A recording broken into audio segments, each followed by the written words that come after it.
Okay na? Okay na? Okay? Yes, okay na po, Bishop. Thank you, thank you. Okay. So, we had a meeting yesterday and we would like to update you with that na meron pong isang event na gagawin doon sa Laguna and we were invited Powerhouse Church to be able to become a part of it. And we would like to extend this unto you so that you're aware of it and be praying for it because I believe that God is already in the basis of uniting His body and raising up an army. Again, a new breed of army. Before nung kami noon, merong ginamit ng Panginoon. Until now, I think it's being used if the tapes of Morris Cerula, he was called by God to raise up an army, okay, an army of the Lord, not a congregation, but an army, okay, not religious congregation, but an army of God. Those who are growing in God and want to grow into the things of God and want to be used by God mightily. Yung mga anak niya na gustong laging nakikiugnayan, okay, doon sa bagay na pinapangyari o gustong mapangyari ng Panginoon dito sa lupa. And if in case you're being attacked or in case you are experiencing something that is trying to distract you, disrupt you, okay, or distort whatever things you have heard from God. And mayroong mga bagay na are in the will of God. Okay, it's the battle. Amen? Wala kang ma-experience na battle.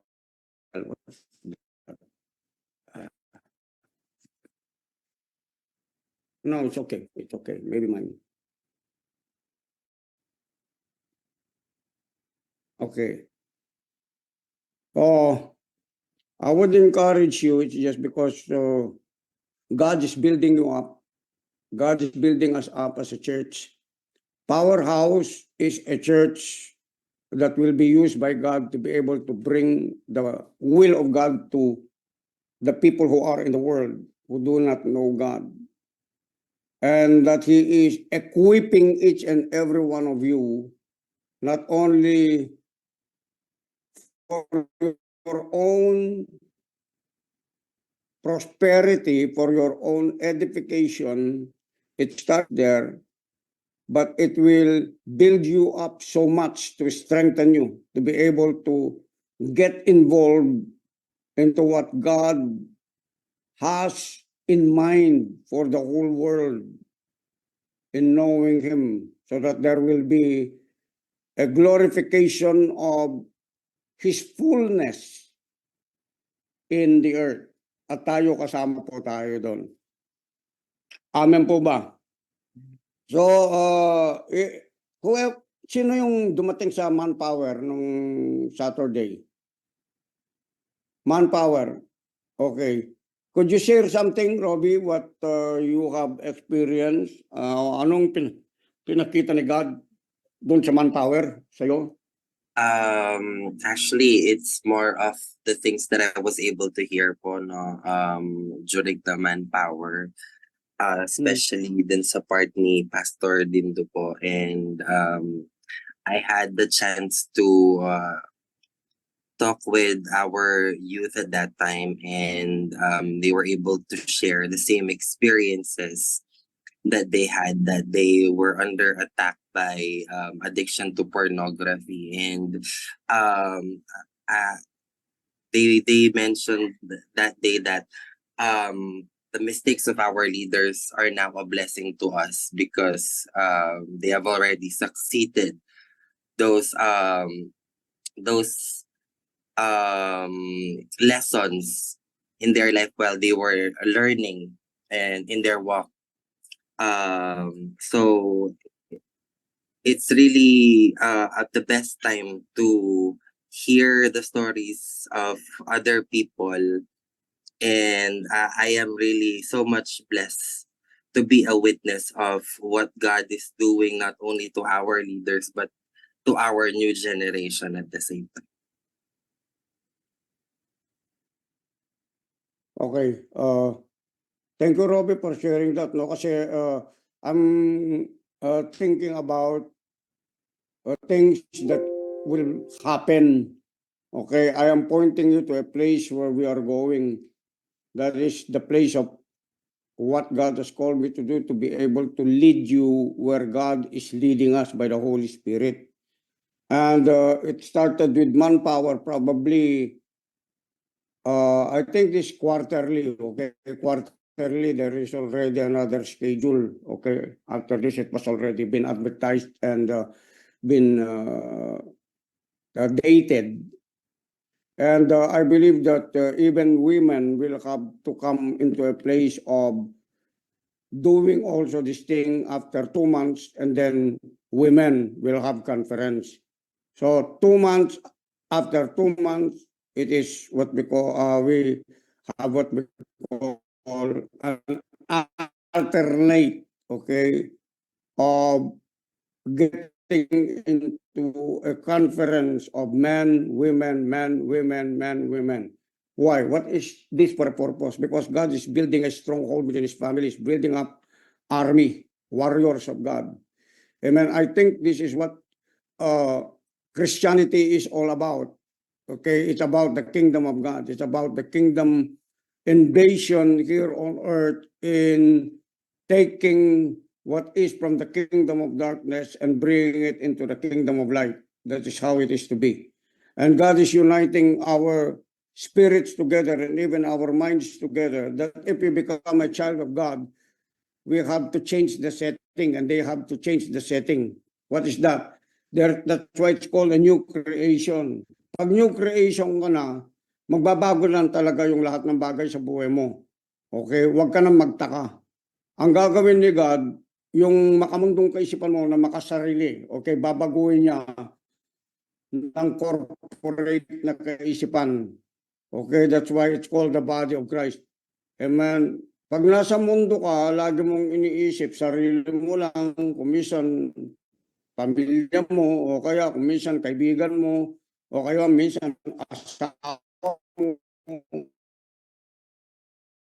minsan anak mo, tapos yung mga pangarap. And in that case, because talent and skill is inherent on each and every one of us, you can do it. Okay, but there will be a famine of the voice of God in your life. Yun ang hindi mo makikita. Okay, hindi mo makikita yung kalooban ng Panginoon doon. Hindi mo rin makikita yung fulfillment doon.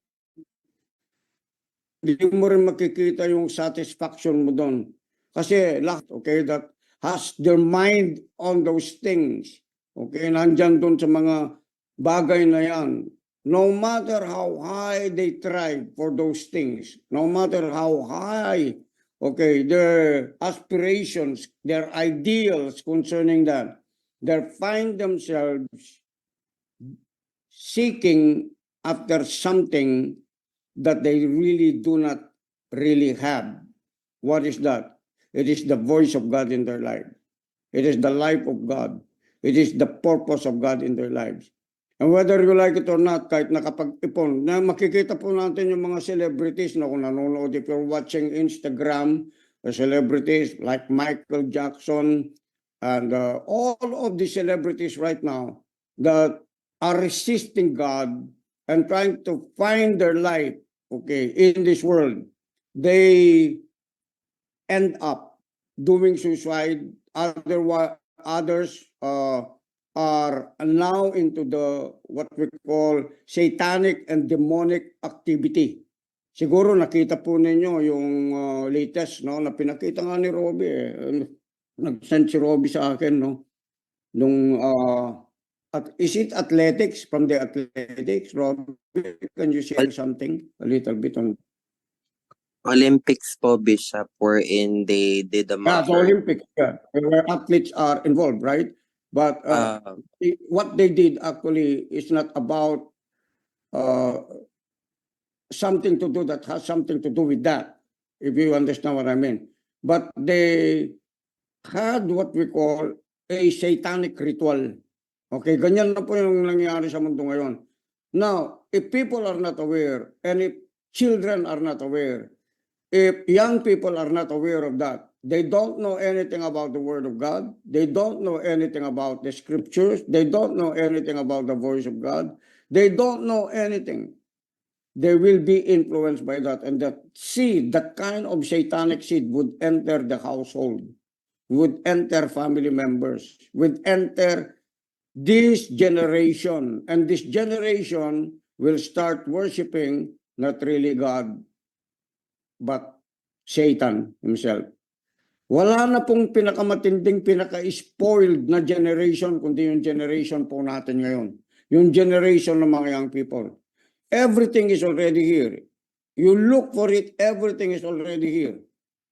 But what happened is that, and what is happening right now is that there is no rate, higher rate in the history of mankind wherein the young people are committing suicide, wherein the young people are starting to reject God in their lives and trying to look bizarre, you know, in their life, mga buhay nila, makikita mo, talagang wala, wasted yung buhay ng mga kabataan ngayon. Kaya nga tayo, hindi tayo pwedeng mag-raise up lang ng ano ng, alam niyo yun, yung pa-church lang, no? Eto ang isa lang, okay? If we're going to church, we must be ready for what God is going to speak to us, because the word of God in these last days really will be so strong among us that those who receive it will be a part of the army of God. Para nung kami noon, no? God led us into a place where we are able to receive prophetic words from Him. Amen? And until now, the reason why we are still on fire in preaching, teaching the Word of God, it's just because, not only from the Word of God, but because Jesus is the true testimony of true prophecy. And the Word of God is also what we call the Spirit of true prophecy, a sure word of prophecy.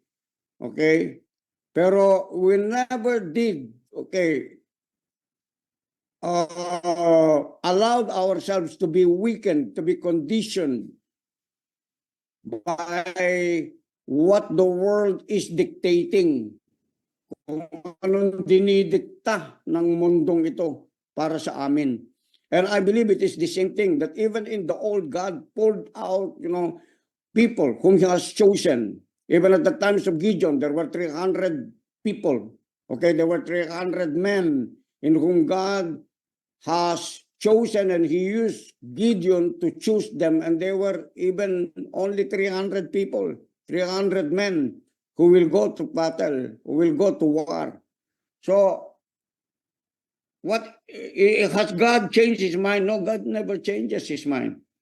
He accomplished everything, and He has caused everything to be accomplished through Christ Jesus, so that each and every one of us will follow the way, the lifestyle of the apostles and the prophets, in which Christ Jesus is the cornerstone. Kailangan i-align natin. We should come into that kind of alignment. Are you listening to me? Amen. Yung sabi nga ng Bible, the kingdom of God suffereth violence, and the violent will take it by force. The kingdom of God should be very forceful.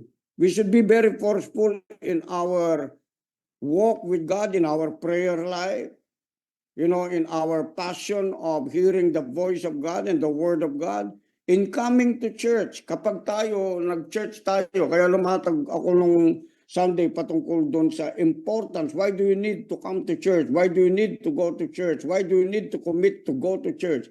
It's because it is the place, just like as the times of Solomon, when he prayed in the temple, God heard him.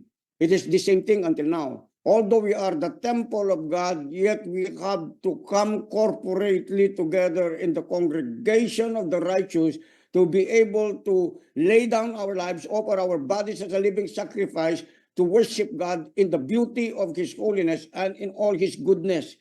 And that's so that we are able to hear the word of God together, to get our minds in what we call unity, okay? To get our minds aligned together as one. As one. Kahit na marami tayong ulo, but we could come together as one with one mind by the Spirit of the mind of Christ.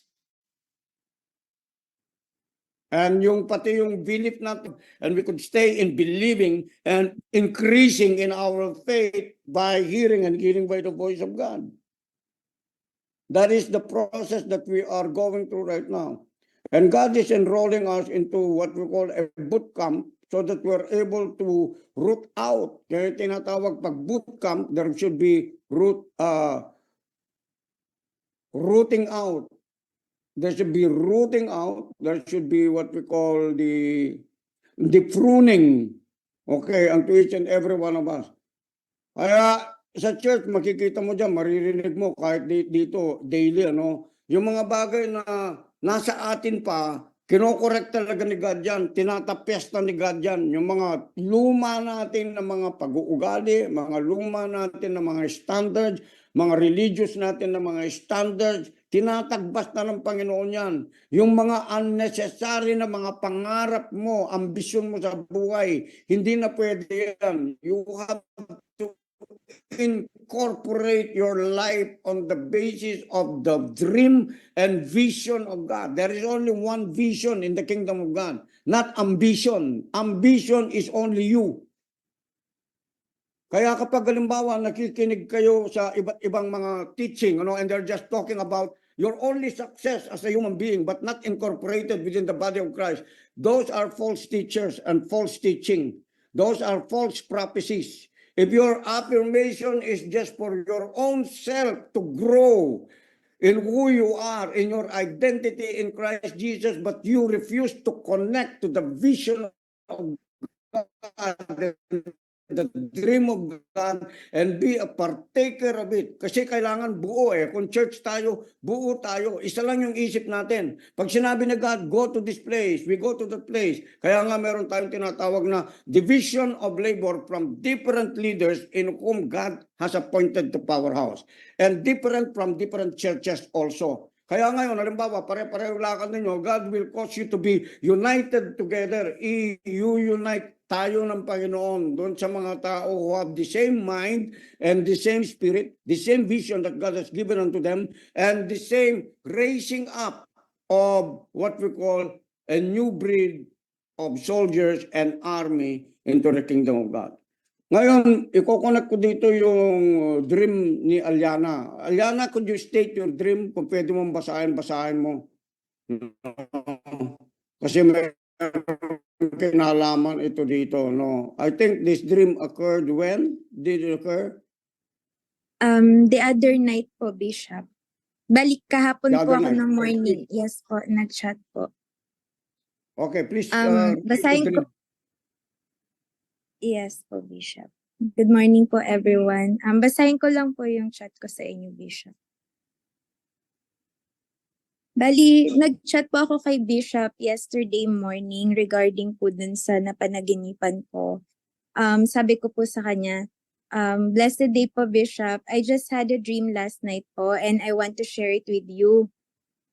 In my dreams po, we are doing international ministry daw po together with our Powerhouse leaders, Pastor Jan, Ate Rems, Ate Che, Pasdindo, Roby, Mek, and others. Sila lang po yung distinct sa dreams ko, pero alam ko may iba pa tayong mga kasama.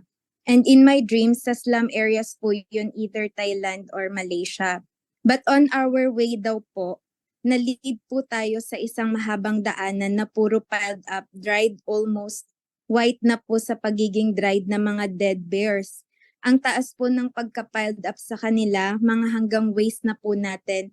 And we passed through it all, kaya nakapag-mission po tayo sa lugar doon. Pero nung pauwi, hindi na po natin siya dinaanan. Yun po yung dreams po.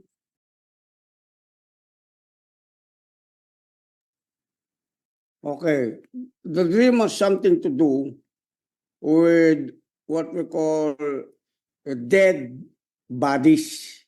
Okay, dead bodies, dead bones.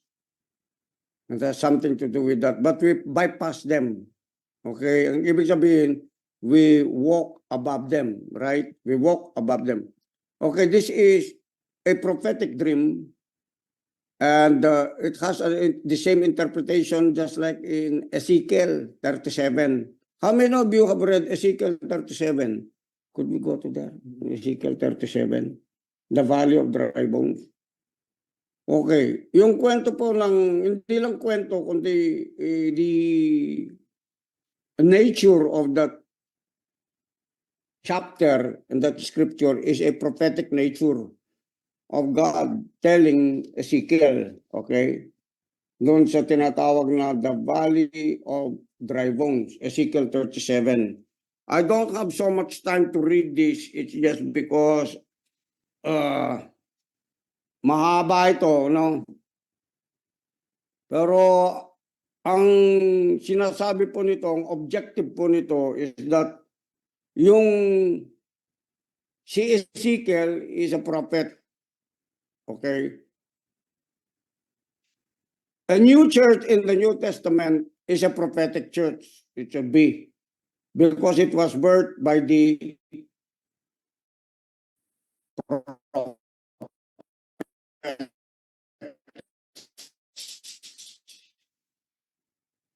God has chosen in them, give into them, build in them what we call the plan of God for humanity na dapat mangyari. Okay? And from time to time, generation after generation, they are just carrying one message.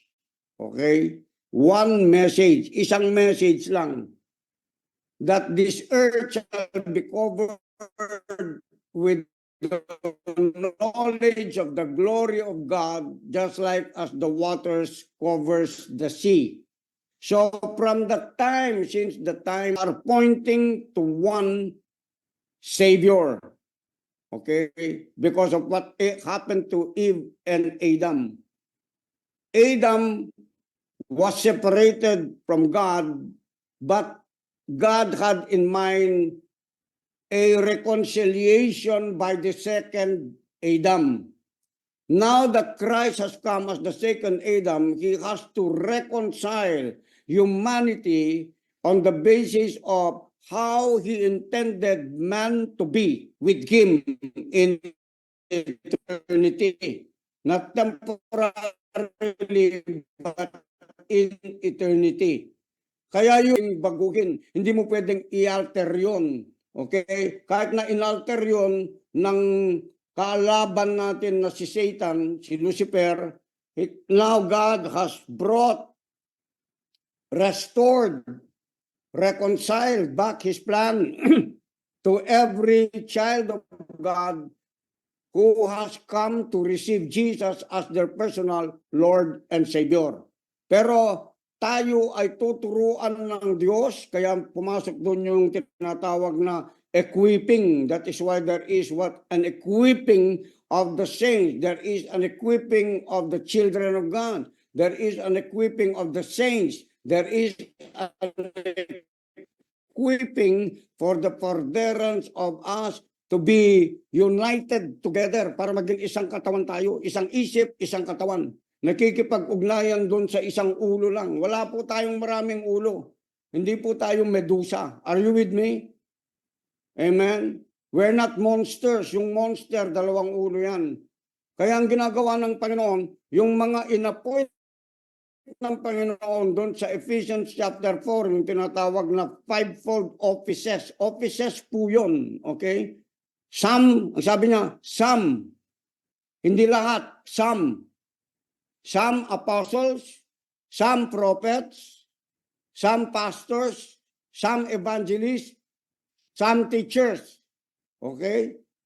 So, yung lahat mismo na nandyan sa body of Christ na ina-add ng Panginoon sa mga ministries, 1 Corinthians chapter 12. Okay?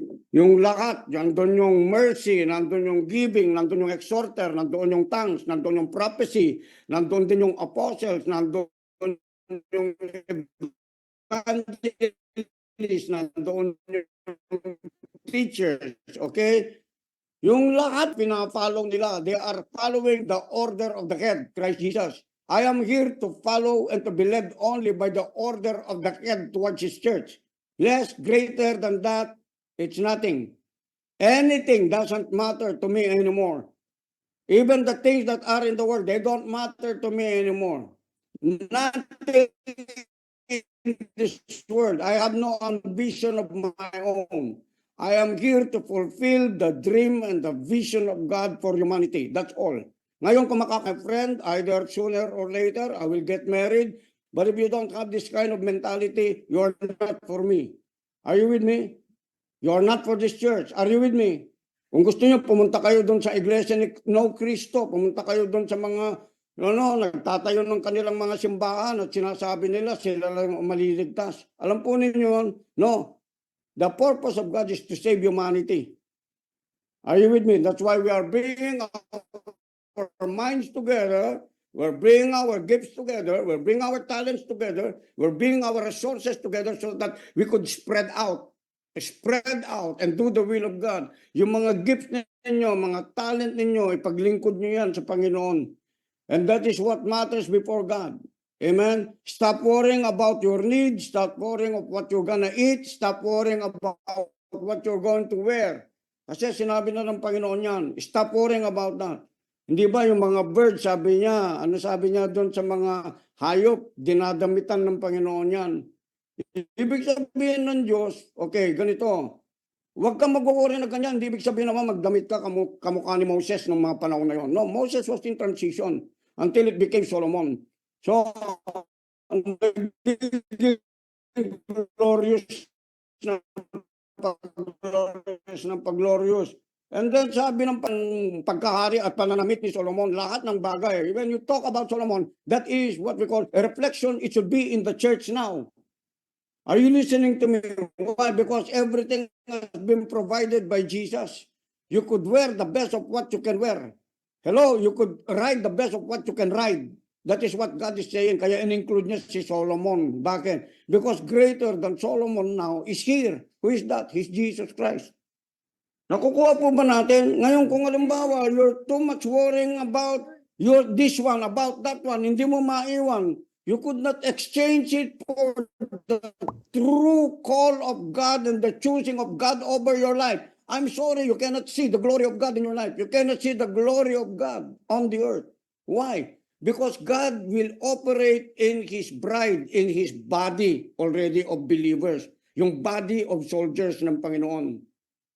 Are you listening to me? Kaya nga po, if you have been to a church and they're not used in praying like me, I'm sorry, I'm not saying I'm the only one who knows how to pray. But what I'm saying is this, I'm not raising up a congregation of traditional religious Christians or people who are professing to be Christians. Are you with me? Hello? Pag sinabi ng Panginoon, the kingdom of God shall suffer violence, what does it mean? It's violent. That means to say, when you are called to pray, kaya nga lahat kayo dyan, kung talagang mga sundalo kayo, you act as if you are the commander of your home. You are the commander of your friends. You are the commander of your business kahit ikaw yung pinakabata. As I have asked a while ago when we were praying, okay? Lahat kayo ng mga nandyan, I consider you already soldiers and coming into ranks na sinasabi ng Bible. They obeyed their ranks. They did not violate their ranks. That means to say, they walk together in the basis of ranking. Amen po ba? Nakikinig po ba kayo? Are you getting what I'm saying? Kasi alam nyo, hindi na natin kailangan masyado yung laging gatas, no? Yung parang, alam nyo yun, just to please people. No, I was not called to please people. I was not called to please men. Otherwise, I would not be a servant of God. That's why especially when you are assigned to pray, amen, a commander in an army, I would say in a military camp, once you are, okay, a person who will be leading the drill, you have what we call the loudest voice of authority. Magigat po ba natin? Kasi baka nagtataka kayo, bakit ganun mag-pray si pastor? Bakit kailangan ganun pa mag-pray? When we are in a congregation, or even if you are alone, okay, you have to pray strong.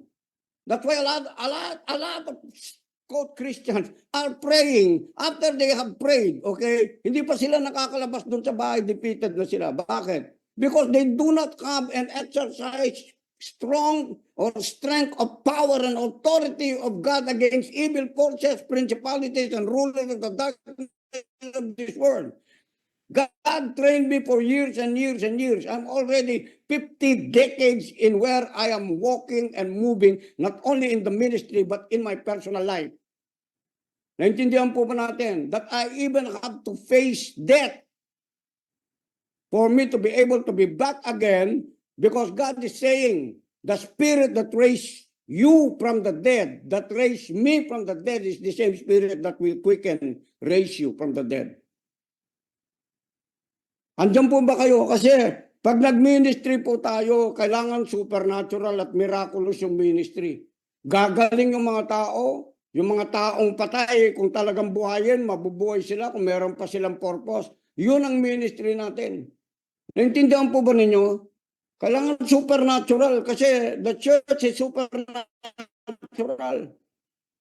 Whether you backtrack it from the past, in the book of Acts, the church was supernatural. They were talking and administering the word of God and fellowshipping with the word of God hours and hours and hours and hours hanggang sa kumapal ng kumapal yung anointing. Hindi naman kakapal yung anointing to deliver, to save, to raise up the dead, to bless people. Kung nasa fellowship ka lang, papitik-pitik ka lang, alam mo, pasekya-sekya. Pati doon sa prayer mo, pasekya-sekya. No. You want to prepare the future of your children, you pray loud. You pray, amen, taking the dominion, okay, operating in your authority and dominating the forces of evil now and even in the future. You understand what I'm saying? You have an account in heaven and you must deposit something of what you have been given by God in your account in heaven. So that when you go to people, you do not just pray, Father, in the name of Jesus, let this person be healed. Peter had an account in heaven. What did Peter say? Listen to me. What did Peter say in the book of Acts? Silver and gold I have none, but such as what I have, I give unto you.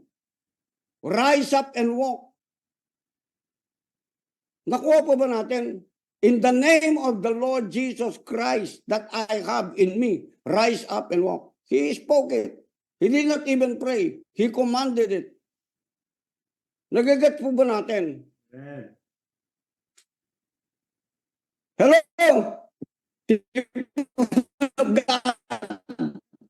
Nagiget po ba ninyo? Ganun po yung operation na gusto mangyari ng Panginoon. Kaya nga si Paul, how did Paul operated? The Bible says in the book of Acts that Paul, even in his handkerchiefs, okay, he set up the handkerchief, pati yung mga panyo. Pag pinadala niya, ginamit yung mga panyo, gumagaling, wala man si Paul, wala man si Jesus doon. But he recognized because he believed. What he believed. But you cannot believe anything that is. That's why you have to know the knowledge of the word of God. You have to hear the voice of God. That's why the Bible says the sheep knows the voice of the shepherd. Who is our shepherd? Christ Jesus. Who is Christ Jesus? He is a supernatural God. Although he became human, he is still supernatural. He did supernatural work with signs and wonders and miracles. Amen. He multiplied the food. Come on, he turned the water into wine. He raised up the dead. He healed the palsy. He healed the blind. Ito kinukondisyon na tayo ng Panginoon para yung faith natin because faith comes by hearing and hearing by the Word of God. Kaya nga po, pag sa church hindi ganito yung pangangaral, no? You know what we needed to give? Prophetic voice, prophetic instruction. That is the purpose. Hindi lang yung para maging mabuti kang asawa, maging mabuti kang may bahay. Hindi lang yun. It's all okay with that. Are you with me? Hindi maging mabuti ka lang na businessman. Be used in the business. You could be used in the home nga ako and then they get healed. They get restored. They get saved. That is the very purpose of it. That you're an athlete, you're a businessman, and then they hear you, someone heard you pray, parang kumakain ka lang, nakita ka nagpipray, and then they would say, God could speak to them. You have a problem, go to that man. Okay? Nakita mo, magpa-pray ka sa kanya. Minsan nasa supermarket ka, nasa mall ka, bigla na lang merong lumapit sa iyo, linid ng Panginoon. Kasi ganyan yung movement, rini-revive na lang ng Panginoon yung movement. Amen. Are you with me? Because these are the things in whom we have walked before. Until now, it's still happening. And until the coming day of the Lord, this is what is going to happen in a greater, okay, in a greater move of the Spirit of God. Amen. Kaya kahit doon sa mga anak nyo, mag-prophesy kayo. Doon sa mga anak nyo, you prophesy to them, you speak the will of God. You raise them up with a prophetic voice so that they are able to hear God while they are growing up. Na sinasabi na, as Jesus was brought to the temple, what did He do? What did they do with Him? Anna prophesied to Jesus. Are you with me? Kaya nga sa dedication natin, hindi po pareho yung dedication ko na ginagawa ng mga ibang pastor. Sila po yun, pastor sila. Are you listening to me? I operate in a prophetic anointing. That's why I prophesy. That's why pag nag-dedicate ako, iba yung dedication na ginagawa ko. Wala akong tinatawag na parang platform na paulit-ulit na yun lang ang rini-recite ko. No, I don't recite that. I prophesy what the Spirit of God is saying for the hour of a person or any baby, okay, that they wanted me to dedicate into the presence of God. They become prophetic.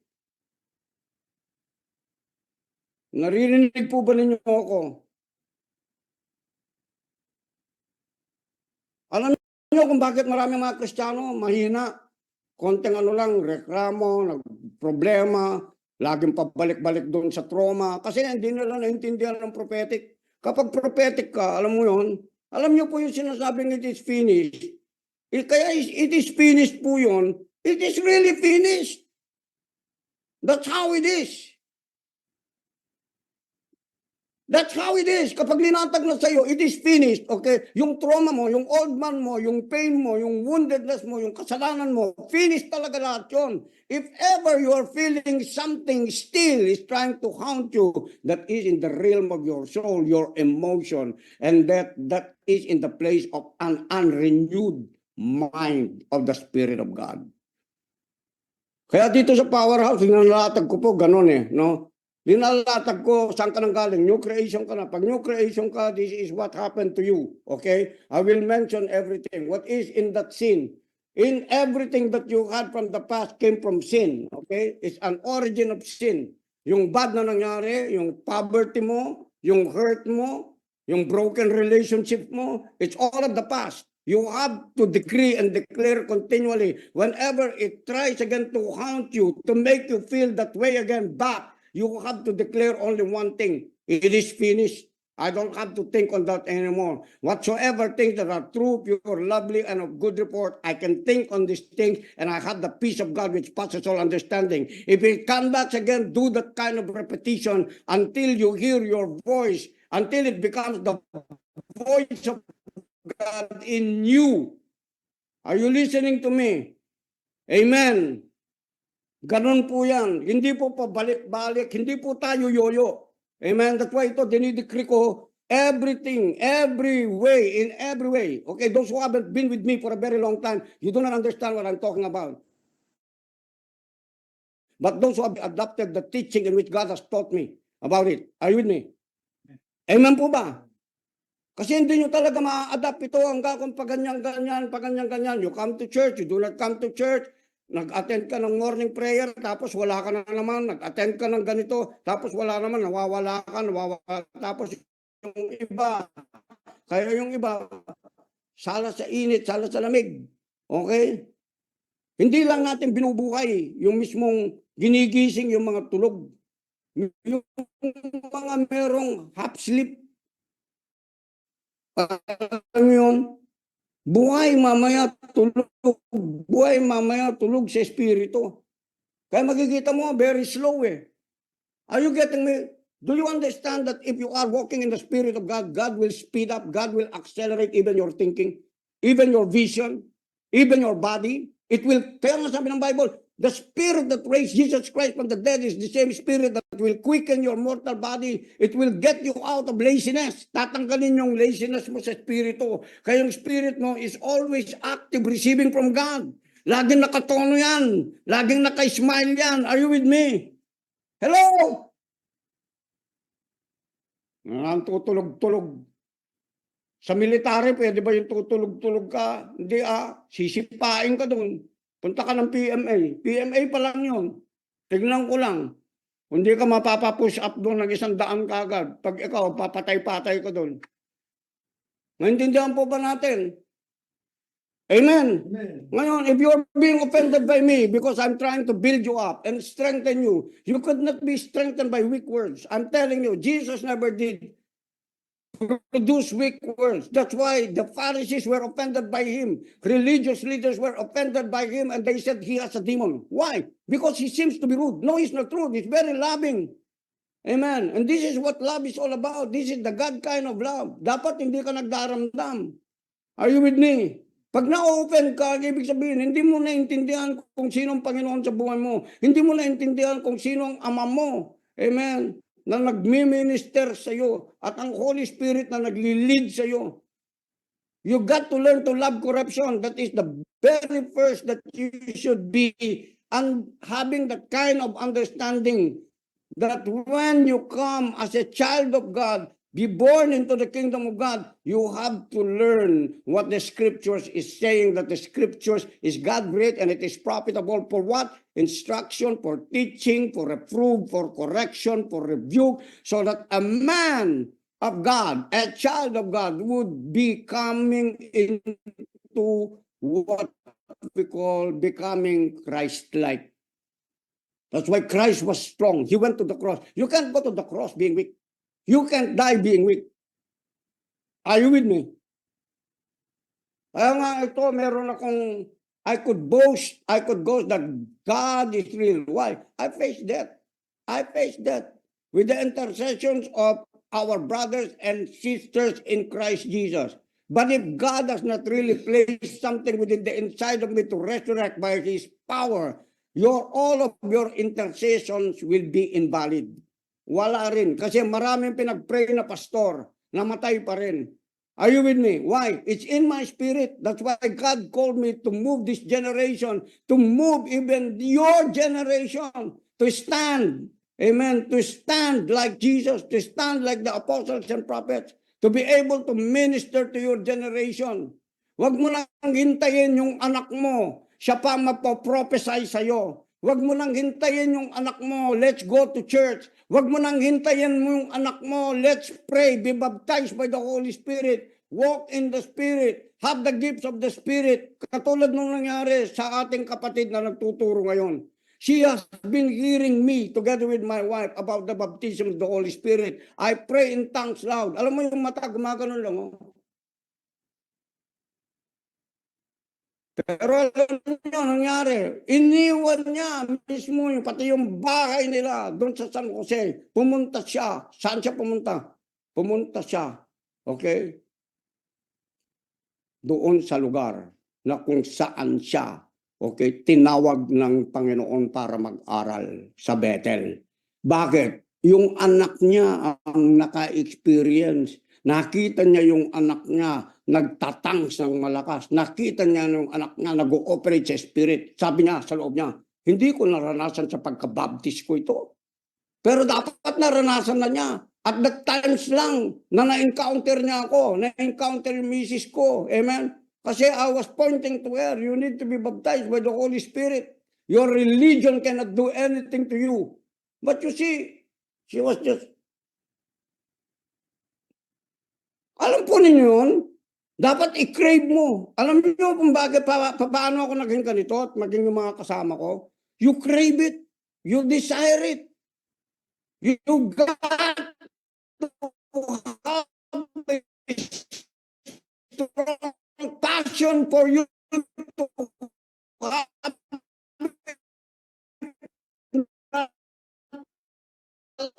having any reason to come to your mind.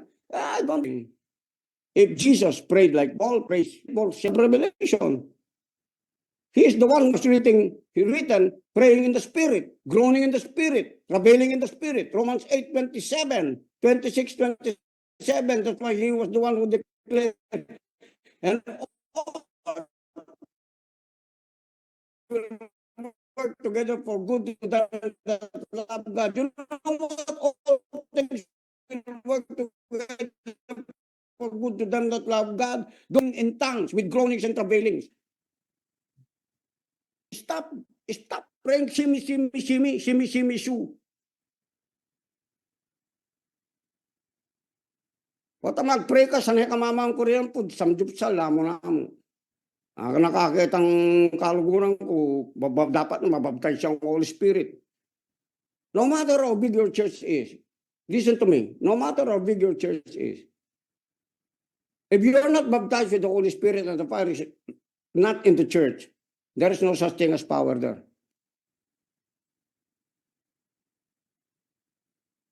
You know what you're doing when you stand in the pulpit? You just motivate people. You just inspire people. It's more than that. It's more than that. Whenever God has called you to speak, whether it's one person or you are in the pulpit or you are wherever in the business world, you know what you do? Amen. You know what God has given you? You are there to empower them with the fire of the Holy Ghost, and the wisdom of God will come upon you, that they are able to distinguish and even differentiate you from people whom they have heard about what they are saying about God, what they are saying about the gospel, what they are saying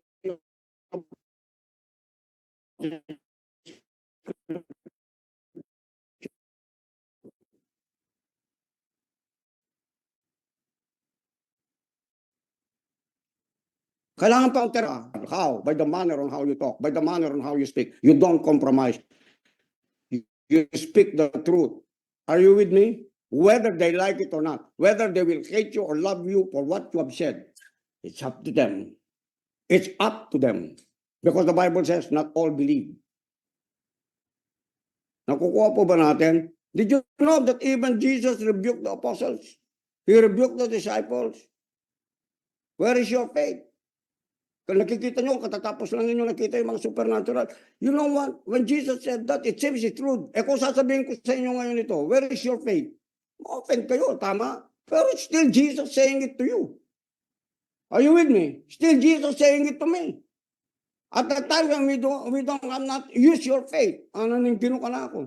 At the times I don't have money, the Bible says, use your faith. Okay, let me say this. Si Pastor Liman, narinig niya yung testimony.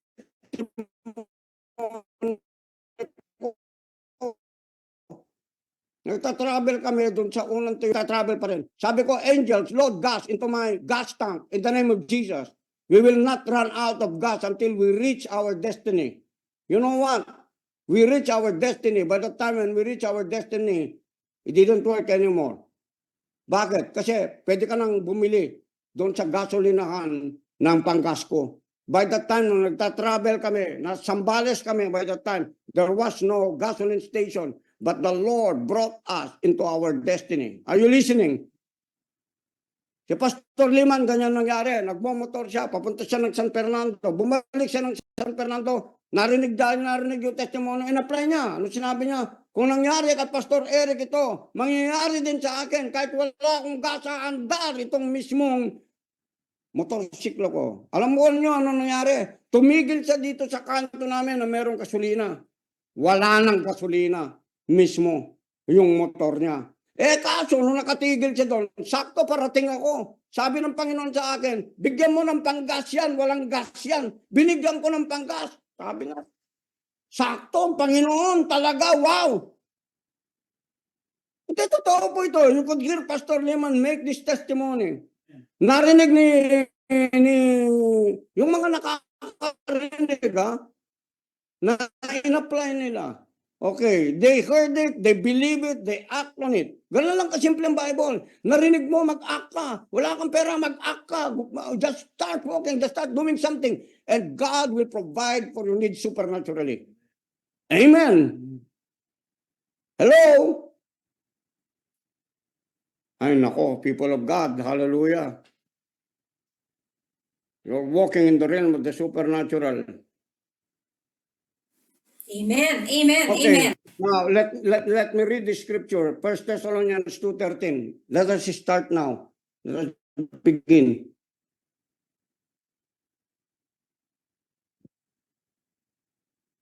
Nagpainit lang tayo, nagkape lang tayo, parang ano.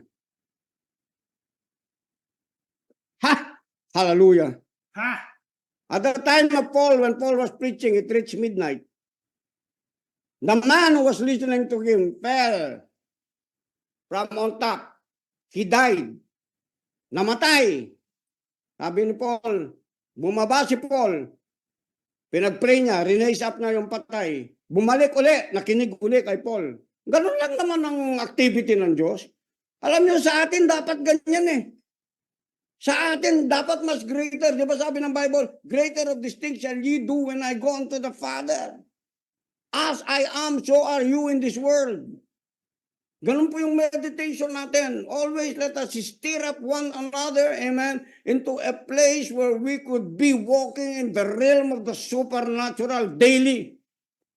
That is the activity of God. Pag papunta ka, nagbibabay ka, papunta ka dun sa trabaho mo, pray loud in tongues, sikarababamashanda, sikaramamasanda, and then begin to redeem the streets, speak forth, divine protection, walang mangyaring aksidente doon. Are you with me?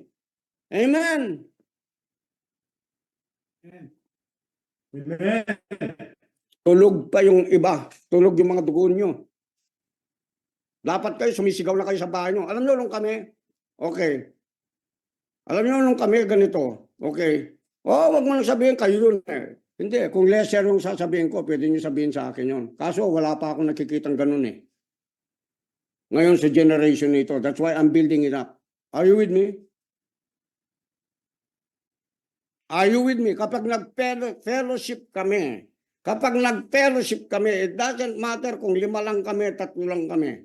We do it with, with gusto, with passion, time consuming, everything, under the sun, pati gunting, hanapin, everything.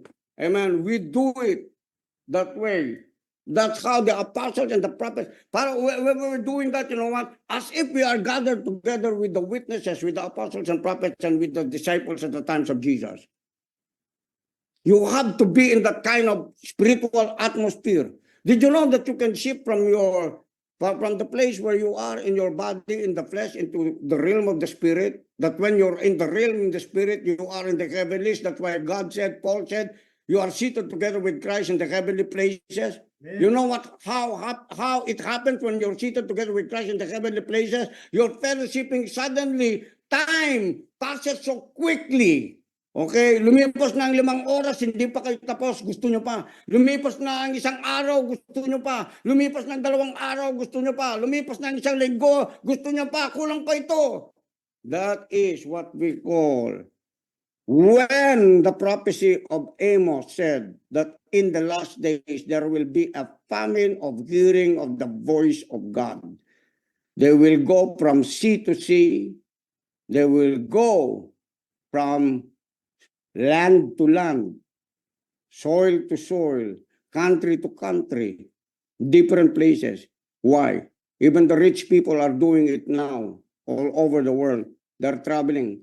But because there is a rare voice of God that is heard, the hunger, the thirst is unquenchable until they find where the voice of God is. Now, how about you? If God has placed a location about his voice, would you be not wealthy sooner or later? When people are trying the voice of God and they heard the voice of God, this is what I'm looking for. I'll give up of my wealth to this person. What do you want to do, man of God? What do you want to do? Are you with me? Just like at the times of Elisha, di ba? Pinag-aanda si Elisha. Pag dumarating si Elisha, ano sinasabi kay Elisha?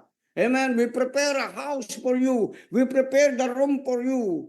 Dito ka kumain. Basta nandito ka lang. Alam namin na kapag nandiyan ka, man of God, our lives will be blessed. Our future, our children will be blessed. Napansin ni Elijah. Ano sabi ni Elisha?